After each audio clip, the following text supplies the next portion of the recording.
ব্যবস্থা নিশ্চিত হবে।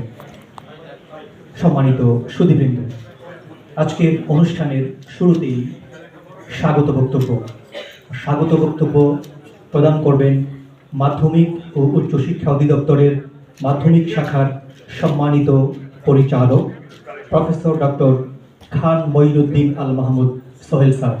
প্রফেসর খান মঈনুদ্দিন আল মাহমুদ সোহেল স্যারকে স্বাগত বক্তব্য রাখার জন্য সবিনয় অনুরোধ করছি। আসসালামু আলাইকুম, শুভ সকাল।